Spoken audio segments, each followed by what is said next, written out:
इतिहास में जानते हैं कुछ नाम ऐसे होते हैं जो सिर्फ नाम नहीं रहते, वो अपने आप में एक पूरी कहानी बन जाते हैं।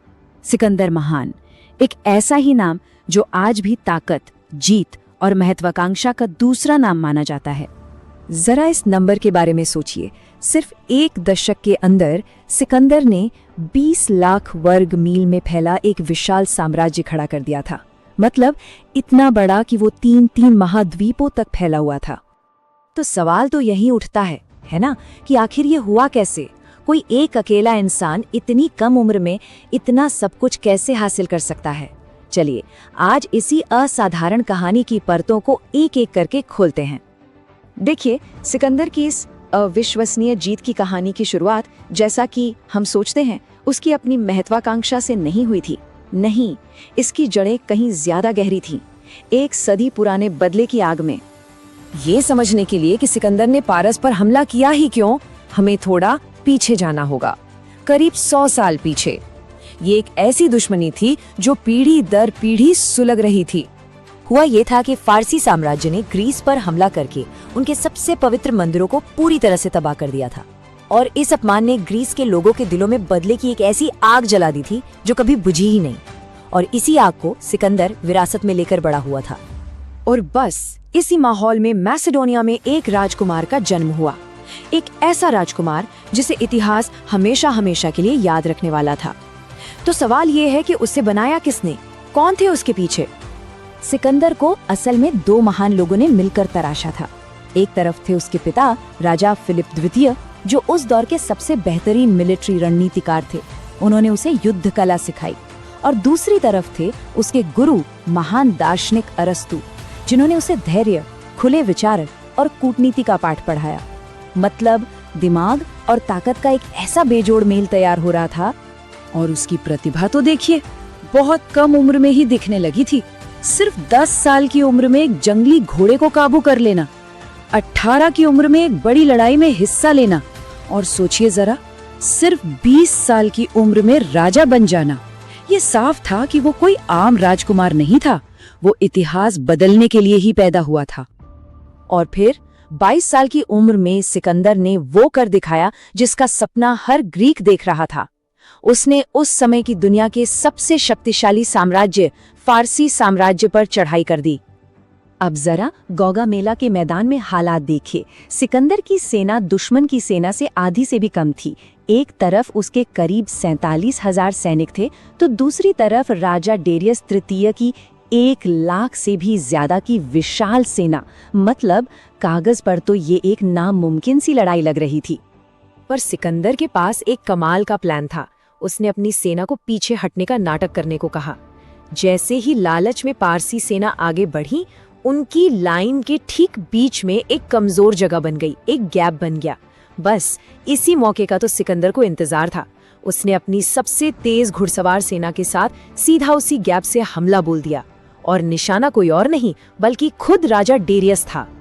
सिकंदर का निशाना फारसी सेना नहीं बल्कि उनका राजा था, और इस सीधे हमले से डेरियस इतना घबरा गया कि वो मैदान छोड़कर ही भाग गया। और जब राजा ही भाग जाए तो फौज का मनोबल तो टूट ही जाता है। बाद में उसी के लोगों ने उसकी हत्या कर दी, और इस तरह सिर्फ 25 साल का सिकंदर एशिया का मालिक बन गया। लेकिन देखिए, जंग जीतना एक बात है, और इतने बड़े जीते हुए साम्राज्य पर राज करना वो बिल्कुल दूसरी बात है। सिकंदर ये बात अच्छी तरह से जानता था कि सिर्फ तलवार के दम पर एक साम्राज्य को लंबे समय तक नहीं चलाया जा सकता। और यहीं पर उसकी असली प्रतिभा सामने आती है। उसने जीते हुए लोगों की संस्कृति को खत्म नहीं किया, बल्कि उसे अपनाया। उसने उनके गवर्नरों को उनके पदों पर बने रहने दिया, उनके त्योहार मनाए, और तो और अपने सबसे बड़े दुश्मन की बेटी से ही शादी कर ली। वो समझ गया था कि साम्राज्य तलवार से नहीं बल्कि दिलों को जीत कर चलाए जाते हैं। लेकिन इस नीति का एक दूसरा पहलू भी था। जहां एक तरफ फारसी लोग उसे अपना मानने लगे, वहीं उसके अपने ही मैसेडोनियन सैनिक नाराज हो गए। उन्हें लगा कि उनका राजा अब दुश्मनों जैसा बर्ताव कर रहा है, और यहीं से उसके खिलाफ साजिशों का दौर शुरू हुआ। पर सिकंदर रुकने वालों में से कहाँ था?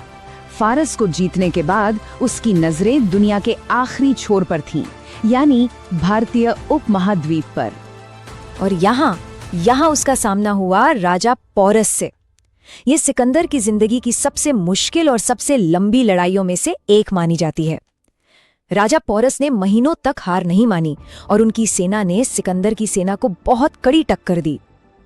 अंत में जीत तो सिकंदर की हुई, लेकिन वो राजा पोरस की बहादुरी से इतना ज्यादा प्रभावित हुआ कि उसने न सिर्फ उनका राज्य लौटाया बल्कि तोहफे में और भी जमीन दे दी। ये एक महान विजेता का दूसरे महान योद्धा को सम्मान था।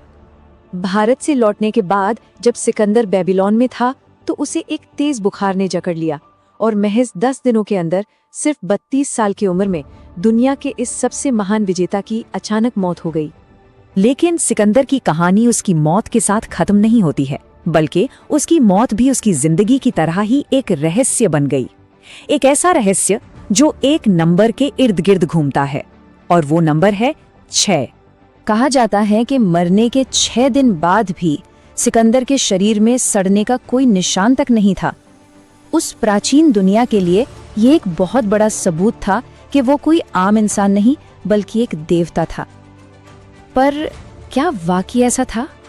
आज के वैज्ञानिक इसकी एक और थ्योरी देते हैं, गुइलेन-बेरे सिंड्रोम। ये एक ऐसी अजीब बीमारी है जिसमें शरीर को लकवा मार जाता है और सांस इतनी धीमी हो जाती है कि लगभग रुक सी जाती है। तो हो सकता है कि सिकंदर कोमा में हो और उस समय के डॉक्टरों ने उसे गलती से मृत मान लिया हो। खैर, उसकी मौत का असली कारण चाहे जो भी रहा हो, एक बात तो तय है, सिकंदर ने दुनिया पर एक ऐसी छाप छोड़ी जो आज भी जिंदा है। उसने ग्रीक संस्कृति को मध्य एशिया से लेकर भारत तक फैला दिया। 70 से भी ज्यादा शहर बसाए। उसकी युद्ध की रणनीतियां आज भी दुनिया भर की मिलिट्री अकेडमियों में पढ़ाई जाती हैं। और उसकी कहानी तो दुनिया की लगभग हर संस्कृति का हिस्सा बन चुकी है। भारत में तो एक कहावत आज भी बहुत मशहूर है, जो जीता वही सिकंदर।